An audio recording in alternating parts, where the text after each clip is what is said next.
وذرياته وأمته إلى يوم الدين. أما بعد، فيا عباد الله أحباب الله وأحباب رسوله صلى الله عليه وسلم، أوصي نفسي وإياكم بتقوى الله فقد فاز المتقون، فلا تموتن إلا وأنتم مسلمون. فقال تعالى: يا أيها الذين آمنوا اتقوا الله حق تقاته ولا تموتن إلا وأنتم مسلمون. Hadirin jamaah Jumat rahimani wa rahimakumullah. Mengawali khutbah Jumat ini, khatib mengingatkan sekaligus mengajak pada diri khatib pribadi dan kita semua tanpa kecuali untuk senantiasa meningkatkan takwa, pujian dan syukur kita kepada Allah Subhanahu wa taala. Semoga dengan itu kita diberikan bimbingan dalam berkehidupan, menjadikan sisa hidup kita lebih bernilai daripada hari-hari yang telah berlalu, dan ditutup kehidupan kita dalam keadaan husnul khatimah yang diridhai oleh Allah Subhanahu wa taala. Hadirin, di antara nama manusia yang tercantum di dalam Al-Quran sekaligus menjadi nama yang menandakan totalitas aktivitas kehidupan kita, ditampilkan oleh Al-Quran dengan lafaz Al-Insan, nama yang khusus ditampilkan untuk menunjuk totalitas aktivitas kita dari bangun tidur sampai dengan tidur kembali. Nama yang menunjuk kepada karakteristik kelembutan, fitrah yang baik disebut dengan Al-Ins. Nama yang menunjuk pada pengelolaan nafsu yang membedakan dengan malaikat yang hanya memiliki sifat takwa saja disebut dengan Bashar. Nama yang menunjuk pada genealogi manusia yang tersambung secara keturunan pada Nabi Adam alaihissalam disebut dengan Bani Adam. Nama yang menunjuk pada manusia dengan sifat sosialnya yang senang berkomunitas, hidup saling bergantung disebut dengan An-Nas. Hadirin, terkait dengan nama Al-Insan, Ibnu Abbas radhiyallahu taala anhuma seperti dinukil dokumentasi pernyataan ini oleh Ibnu Manzur dalam kitab fenomenalnya Lisanul Arab. Beliau memberikan sebuah pemaknaan sebagai berikut: Innama summiyal insanu insanan li'annahu 'indama 'uhida ilaihi fanasiya. Ibnu Abbas radhiyallahu taala anhuma memberikan satu isyarat yang sangat penting. Mengapa manusia diberi nama dengan Al-Insan? Kata beliau, karena ada keterkaitan kata Al-Insan ini dengan kata nisyan, yang berarti lupa. Karena kecenderungan manusia ketika membangun sebuah komitmen, ketika mengerjakan satu hal, seringkali melekat sifat lupa dalam komitmen dan pengerjaan ini. Hadirin, dan lupa seringkali menjadikan seseorang terperangkap pada kesalahan. Sehingga ada yang menyebut lupa itu kawannya adalah salah. Kata dasarnya nasya, salah kata dasarnya akhta'a. Jika kita lupa kita katakan nasina, jika kita salah kita katakan akhta'na. Kalimat nasina dan akhta'na ditampilkan dalam satu ayat di dalam Al-Quran sekaligus ayat pengakuan salah seorang hamba untuk mendapatkan ampunan di sisi Allah Subhanahu wa taala. Rabbana la tu'akhidhna in nasina aw akhta'na. Ya Allah, jika dalam beraktivitas yang kami lakukan itu ada sifat lupa yang mengantarkan kami untuk berbuat satu kesalahan, mohon jangan hukum kami dengan kesalahan disebabkan oleh lupa itu. Hadirin, nama ini ingin memberikan kesan kepada kita bahwa tidak ada manusia selain Nabi dan Rasul yang sifatnya ma'sum, yang dalam aktivitasnya tidak bersalah. Dalam sehari ini saja boleh jadi mata kita salah memandang, lisan kita salah bertutur, tangan kita salah bergerak, kaki kita salah melangkah. Dan uniknya, terkadang manusia itu mengetahui itu salah, tapi ada komentar yang sangat menarik, ketika melakukan kesalahan itu terkadang dia lupa bahwa itu salah. Seseorang berdusta bukan tidak tahu kalau dusta itu salah, tapi ketika dia berdusta, dia lupa kalau dusta itu keliru. Dia lupa kalau bohong itu salah. Dia lupa kalau menipu itu salah. Aktif nafsunya digerakkan oleh setan, mengaktifkan fitrah kelupaannya, mengantarkan ia pada perbuatan salah dan kelirunya. Hadirin, dinamakan al-insan bukan sekedar menunjukkan aktivitas manusia yang tertata, yang punya kesibukan, tapi ada potensi keliru dalam menjalankan aktivitas kehidupannya. Berbahagialah kita memiliki Tuhan yang sesungguhnya, Allah Subhanahu wa Ta'ala, yang menyifati pada dirinya satu-satunya Tuhan yang hak, yang menyifati pada dirinya dan menyampaikan dengan tegas, memahami kondisi hambanya, bahwa ia akan berkenan dengan sifat Rahman dan Rahimnya, menerima, mengampuni, menghapuskan kesalahan seorang hamba yang ingin kembali kepadanya untuk memperbaiki kesalahan-kesalahan dan menjadi pribadi yang lebih baik. Tidak ada satupun kita temukan keterangan dalam kitab-kitab yang dianggap sebagai kitab suci di muka bumi ini yang menampilkan di antara sifat yang sangat luar biasa, membuktikan sifat ketuhanan, membuktikan kasih sayang yang tanpa batas, kecuali di dalam Al-Quran. Firman Allah yang menegaskan, siapapun hambaku yang berbuat salah, bahkan berlumur dosa, sebesar apapun, sepanjang ia mau kembali, mau mendapatkan rahmat Allah dengan sifat Rahman dan Rahimnya, Allah berkenan menggugurkan seluruh dosa-dosanya tanpa kecuali. Quran surah ke-39 Az-Zumar, contohnya di ayat ke-53. Allah menyampaikan ba'da a'udzubillahi minasyaitonir rajim, bismillahirrahmanirrahim. Qul ya ibadiyalladzina asrafu ala anfusihim la taqnatu min rahmatillah. La taqnatu min rahmatillah. Innallaha yaghfiru dzunuba jami'a. Muhammad katakan, viralkan kepada hamba-hambaku yang menyimpulkan ia telah mengumpulkan dosa yang mungkin menurutnya tak terbatas, tak berbilang. Disifati dalam bahasa Al-Quran dengan israf. Israf itu di luar batas kewajaran. Orang makan sekali 1 piring, 2 piring, dia makan 5 piring. Itu israf dalam makanan. Ada orang israf dalam berbuat dosa. Ada orang yang dosa telinganya saja, salah dengar. Ada orang yang dosa lisannya saja, salah cakap. Ada orang dosa kakinya saja, salah melangkah. Ini matanya dosa, telinganya dosa, lisannya dosa, tangannya dosa, kakinya berdosa, sekujur tubuhnya pernah berbuat dosa. Itu israf.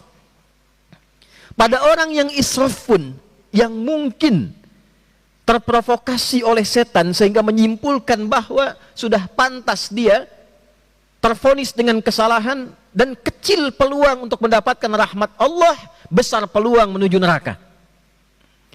Kesimpulan semacam ini langsung dibantah oleh Al-Quran, ditampilkan rahmat Allah dan dimintakan hamba ini untuk melihat luasnya ampunan Allah dengan nama Rahman dan Rahimnya yang menggugurkan semua opini, asumsi dan pandangan setiap hamba yang tidak punya kesempatan untuk kembali menjadi hamba yang baik. La taqnatu min rahmatillah. Hambaku, jangan simpulkan kau kehilangan rahmat Allah. Jangan putus asa dengan rahmatku. Innallaha yaghfiru dzunuba jami'a. Yakinkan pada hatimu yang paling dalam, sungguh akulah Allah yang akan mengampuni semua dosa-dosa yang pernah engkau kerjakan, sepanjang mau kembali kepadanya. Karena itu kita temukan dalam Al-Quran begitu banyak contoh orang-orang yang pernah berbuat dosa, kemudian dia bertaubat dan saat itu diterima taubatnya oleh Allah Subhanahu wa Ta'ala. Ada yang telah membunuh, kemudian taubat, taubatnya benar, diterima oleh Allah Subhanahu wa taala. Faghafaralah, Allah ampuni dosanya. Ada orang yang pernah mabuk, dia taubat, diterima taubatnya oleh Allah Subhanahu wa taala. Ada orang yang berzina, dia taubat, diterima taubatnya oleh Allah Subhanahu wa taala.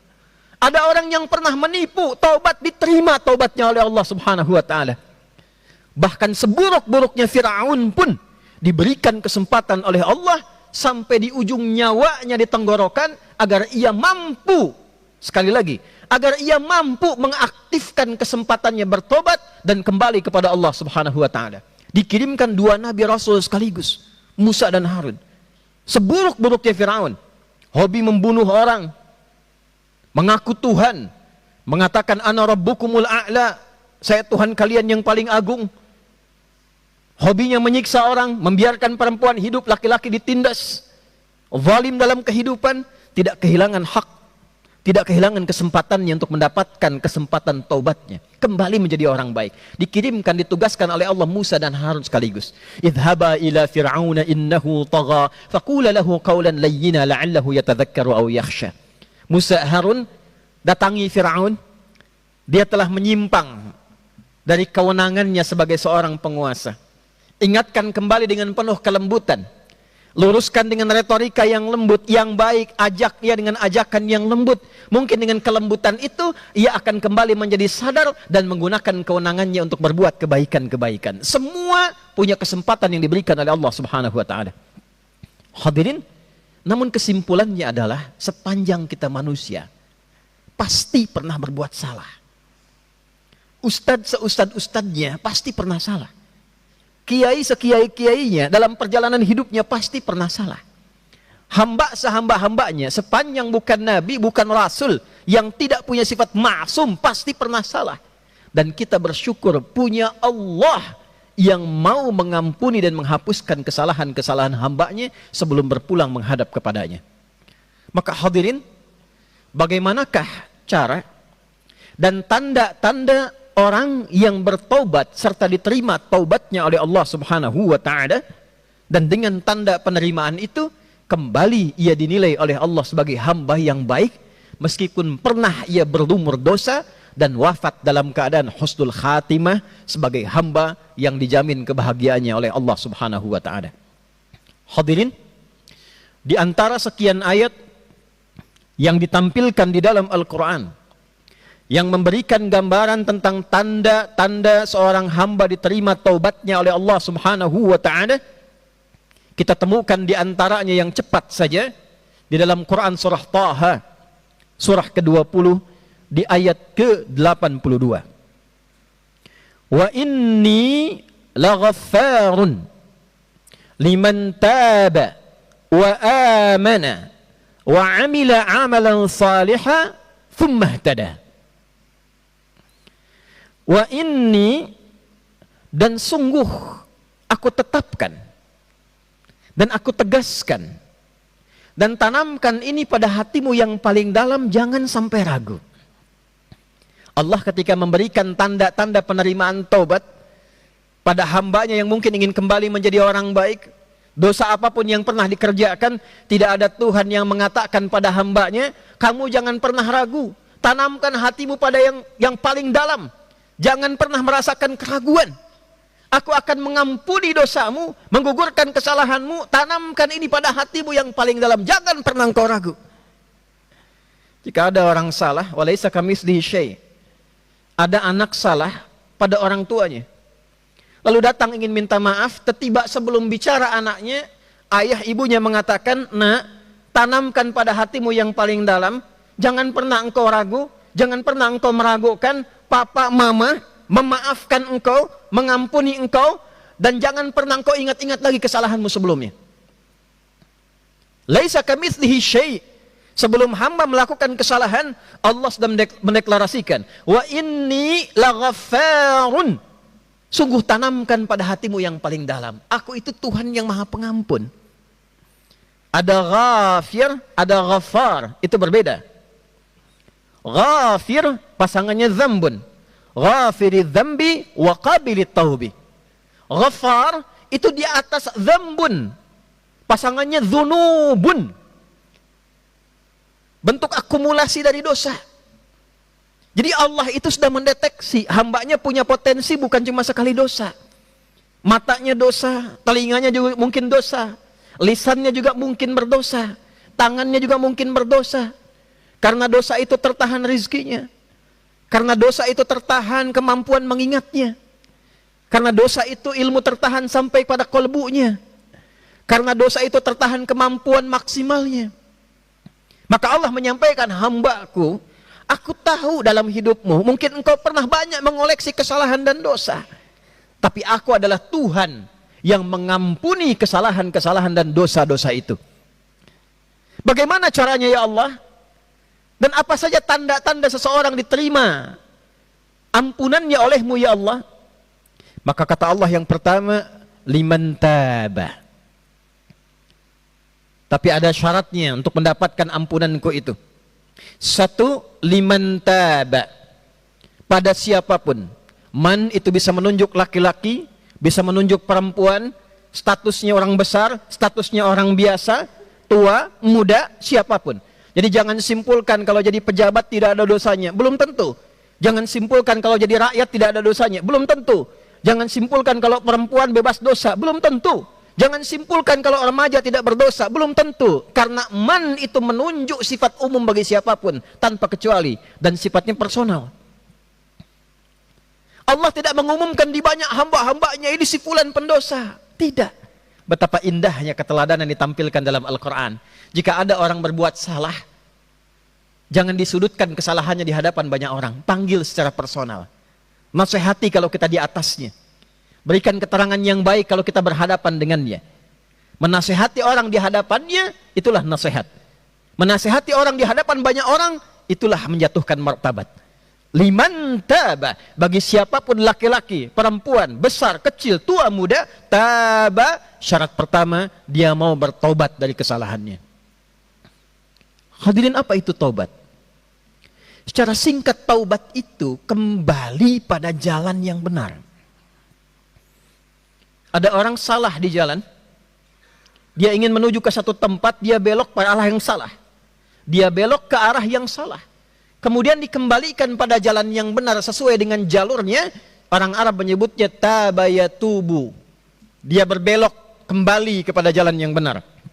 Sifatnya disebut dengan taubah. Ini lisan, fungsinya diciptakan oleh Allah untuk berkata yang baik-baik. Lalu digunakanlah lisan ini berkata yang tidak baik. Menghina orang, merendahkan orang, berkata-kata kotor. Kita ingin mengembalikan lisan pada fungsi yang baik, berkata lagi yang baik, berlatih mengatakan lagi yang mulia. Ini yang disebut dengan taubat pada lisan. Taba. Kapan taubat itu dimulai? Turunlah Quran surah keempat di ayat ke-19. Dari ayat 17 ya kita mulai. Sebelum masuk bab rumah tangga di ayat ke-19-nya. Perhatikan kalimatnya. Innamat taubatu 'ala Allahi lilladzina ya'maluna as-su'a bijahalatin thumma yatubuna min qarib. Innama menggunakan adatul hasri. Sungguh taubat yang akan diterima oleh Allah, makna taubat yang sejati itu kata Allah sebagai berikut. Jadi kalau ada yang bertanya apa itu taubat, dijawab langsung oleh Allah, taubat itu sebagai berikut. Lilladzina ya'maluna su'a bijahalat, untuk siapapun tanpa kecuali yang pernah berbuat jahalah, pernah berbuat buruk dalam hidupnya karena sifat jahalahnya. Jahalah itu asalnya tahu sesuatu itu tidak baik tapi dikerjakan, itu jahalah itu. Kita tahu berdusta itu tidak baik tapi dikerjakan juga, itu jahalah namanya. Sebetulnya semua kesalahan itu kita sadar itu keliru. Mencuri itu keliru. Berselisih itu keliru. Menghina itu keliru. Buat hoax itu keliru. Kita sadar itu keliru, tapi kadang-kadang dikerjakan juga. Itu jahalah namanya. Nah, kalau kita ingin kembali perbaiki itu, sebagai anak berbuat tidak baik pada orang tuanya. Sebagai orang tua bersikap tidak baik pada anak-anaknya. Sebagai tetangga berbuat yang tidak benar pada tetangganya. Demikian. Kemudian melekat sifat-sifat jabatan dalam kehidupan. Apapun itu. Berbuat salah, kata Allah, thumma yatubuna min qarib. Taubat yang benar-benar diterima itu adalah taubat yang ketika seseorang sadar berbuat salah, seketika itu juga ia ingin kembali pada jalan yang benar. Jadi hadirin, ini sekaligus memberikan kesan bahwa saking sayangnya Allah kepada kita, tidak ada manusia yang salah yang tidak terlintas pada benaknya untuk kembali menjadi orang baik dan benar. Seburuk-buruknya seorang pembunuh, pernah membunuh beberapa orang misalnya, berlumur darah tangannya, itu pasti dalam perjalanan kehidupannya, pasti terlintas di benaknya, saya ingin kembali jadi baik. Saya ingin taubat. Seburuk-buruknya seorang pemabuk, itu pasti ada dalam perjalanan hidupnya pernah terlintas, saya ingin berhenti mabuk. Saya ingin jadi baik lagi.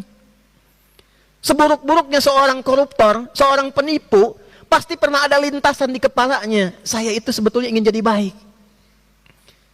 Nah, itulah hidayah yang Allah berikan sebagai pengantar taubat, agar seorang hamba ini ketika terlintas di kepalanya ingin menjadi baik, seketika dia putuskan untuk kembali menjadi baik. Itulah ciri pertama taubat yang diterima oleh Allah Subhanahu wa taala. Walaupun baru diawali dengan istighfar, astagfirullah. Sadar, langkah pertama. Ingat, tahu bahwa itu keliru. Bahwa itu dosa. Bahwa itu salah. Setelah datang kesadaran awal ini, taba, dia menyimpulkan bahwa itu keliru, dia ingin kembali menjadi baik, dia sadar dengan itu, dia tangisi dirinya, wa amana, kemudian dia tingkatkan imannya untuk mendekati Allah Subhanahu wa taala. Ini yang disebut dengan islah.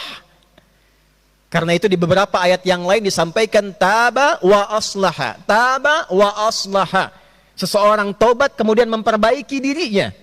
Lalu ulama ada yang menjelaskan ini dengan mengatakan mengakui kesalahannya, menyesali kesalahannya, dan berjanji untuk tidak mengulanginya. Itulah islah. Jadi hadirin, jika kita merasa kita ingat sesuatu terlintas bahwa itu pernah salah, kemudian kita istighfar, mengakui itu keliru, menyesalinya, dan kita mendekati Allah dengan iman kita untuk meninggalkan perbuatan itu, itulah tanda kedua bahwa taubat kita sedang diterima oleh Allah Subhanahu wa taala. Wa amana. Apa buktinya imannya diterima oleh Allah? Ada iman deklarasi keislaman kita, ada iman deklarasi amal soleh kita, ada iman deklarasi taubat kita diterima oleh Allah Subhanahu wa taala. Jadi ada orang bertaubat, dia taubatnya menggunakan imannya karena yakin dengan Allah akan mengampuni dosanya, dia menangisi dosanya, dia menangisi kesalahannya karena imannya kepada Allah Subhanahu wa taala yang punya sifat mengampuni semua dosa-dosanya. Dia yakin, ya Allah, engkau akan pasti ampuni dosaku. Seberat apapun dosaku, engkau pasti akan ampuni, ya Allah. Taba wa amana. Dia sesali, dia tangisi. Dia berjanji gak akan mengulangi lagi. Wa amila amalan salihah. Setelah itu dia tunjukkan perubahan kepada Allah dengan mengerjakan kebaikan-kebaikan setelah taubatnya. Iman itu pembuktiannya pada amal saleh. Kapan dikatakan seorang hamba beriman yakin pada Allah? Pembuktiannya ketika dia meningkatkan amal saleh. Bisa berupa ibadah ritual, salatnya mulai dikerjakan dengan baik. Ciri taubat diterima. Tadinya jarang mau sholat, tidak senang lihat orang sholat, gak senang dengar suara azan. Sekarang tiba-tiba sebelum azan dia sudah ingin cepat bersiap-siap menunaikan sholat. Itu ciri ketiga taubat kita diterima oleh Allah Subhanahu wa taala. Wa amila amalan salihah. Iman disandingkan dengan amal saleh. Kata iman pertama dalam Al-Quran disandingkan dengan sholat. Alladzina yu'minuna bil ghaibi wa yuqimuna shalah. Meningkat sholatnya. Mulai senang menunaikan sholat.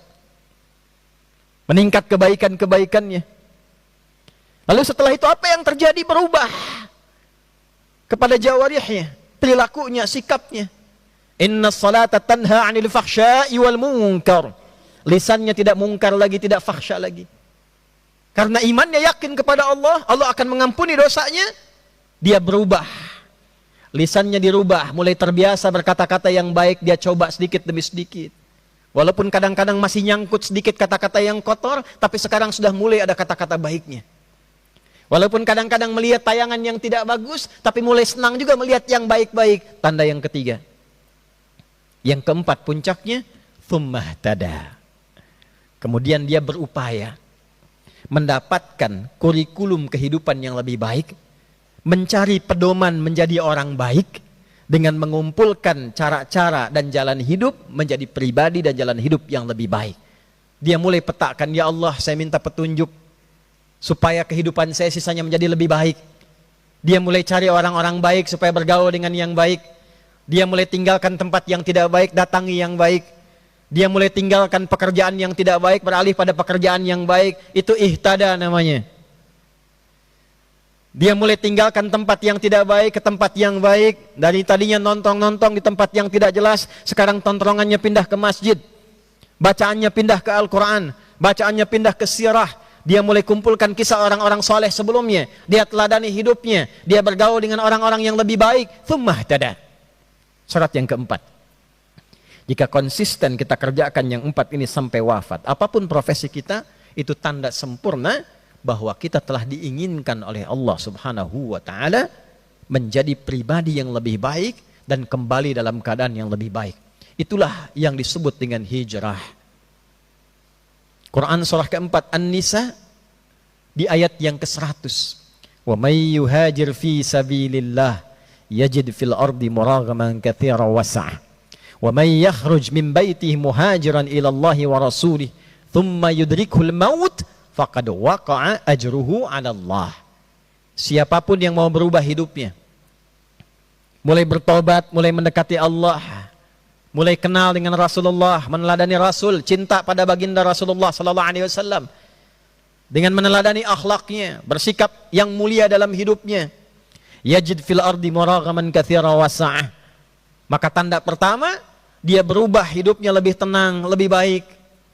Pekerjaan yang bagus itu bukan pekerjaan yang menghasilkan pundi-pundi dunia semata. Gajinya besar, tapi tidak melahirkan ketenangan. Tidak ada kenyamanan dalam hatinya. Tidak ada kedamaian dalam jiwanya. Hal pertama yang diberikan oleh Allah pada orang yang ingin berubah, bukan dunia yang pertama, tapi ketenangan pada jiwanya. Setelah jiwanya tenang, yang kotornya diperbaiki, yang kotornya dihilangkan. Kadang-kadang hasil menipu didapatkan, Allah tidak berkehendak. Orang baik pasangannya dengan yang baik lagi dihilangkan. Mungkin bahasa manusia ada kehilangan. Karena rizkinya pencuri itu ya rizki yang kotor. Yang sudah baik tidak akan disandingkan dengan yang tidak baik. Dihilangkan yang tidak baiknya, lalu diberikan muragaman katsira wasa'ah. Diberikan kenikmatan-kenikmatan yang tidak ditemukan sebelumnya. Terkadang tidak harus diukur dengan hitungan. Ada kedamaian, kenyamanan, makanan enak dimakan, fisik sehat, jarang sakit, hidup dengan tumbuh nyaman dan enak. Itu penerimaan dari Allah Subhanahu wa Ta'ala, qabul. Dan sebagai penutup, wa may yakhruj min baitihi muhajiran ila Allah wa rasulih thumma yudrikul maut. Tapi ada orang yang ingin merubah. Dia ingin taubat, sudah dia yakini salah.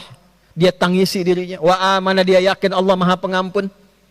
Wa amila amalan salihah, dia mencari-cari tempat, cari guru, cari syekh, ingin bimbingan. Disampaikan di majlis sana ada syekh, ada guru, ada ustadz yang baik, bisa membimbing kamu jadi orang baik. Dia berangkat ke sana, di perjalanan ternyata wafat dia. Kecelakaan, meninggal. Bahkan belum sampai pada puncaknya untuk mendapatkan pedoman hidup yang baik, baru ingin cari. Baru fase ketiga, belum ihtada. Baru di perjalanan dia ihtada, belum sampai ke tujuan. Apa yang terjadi? Faqad waqa'a ajruhu 'ala Allah. Taubatnya diterima oleh Allah Subhanahu wa Ta'ala, dan berangkat kakinya ke tempat ia untuk berubah itu sudah dinilai sebagai pahala yang pertamanya. Setiap tapak istighfarnya menggugurkan dosanya, setiap tapak melangkah ke tempat yang baik sebagai amalan baru yang dihisab untuk menggugurkan kekurangan-kekurangan dan melebihkan amal solehnya. Itulah yang pernah terjadi pada sosok yang pernah membunuh 100 orang. Dia ingin bertobat, di perjalanan dia istighfar, taba, dia yakin dengan Allah, amanah, dia kerjakan amal soleh, amila amalan salihah, dia berjalan di pertengahan sebelum sampai ke tujuan, hanya satu langkah dari tengah-tengah. Jarak misalnya 1 kilo, dia baru 500 meter, satu jengkal langkah. Satu langkah, 500 meter, satu langkah. Tsumma yudrikul maut, kemudian meninggal. Maka satu langkah itu diperintahkan oleh Allah pada malaikat, hitunglah itu sebagai amal baru setelah dosa-dosa yang digugurkan. Maka diberikanlah ampunan Allah dan diberikan janji surga untuknya. Hadirin, salah dimaafkan, dosa diampuni, israf diberikan kasih sayang. Kalau dengan semua tawaran itu belum mampu kita untuk sadar dan bertobat kepada Allah, maka di Jumat ini sebagai Jumat terakhir di bulan Dzulqa'dah atau Dzulqa'dah, bulan evaluasi, bulan introspeksi, belum juga kita mau bertobat, dengan cara apa lagi Allah berkenan menerima dan menawarkan kepada kita untuk kembali menjadi hamba-hamba yang baik sebelum kita meninggal dan pulang kepadanya. Barakallahu li wa lakum fil Qur'anil azim wa nafa'ani wa iyyakum bima fihi minal ayati wa dzikril hakim wa taqabbala minni wa minkum tilawatahu innahu huwas sami'ul 'alim. Ud'ullaha wastajib lana jami'an.